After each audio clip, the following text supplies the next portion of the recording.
أعوذ بالله من الشيطان الرجيم. بسم الله الرحمن الرحيم.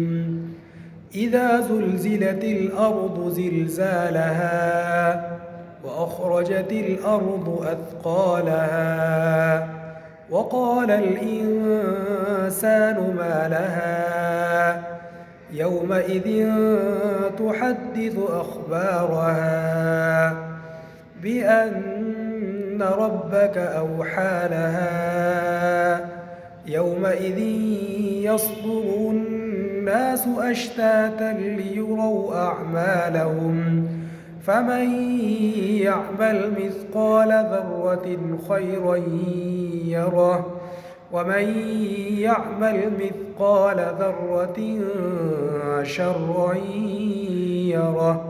صدق الله العظيم.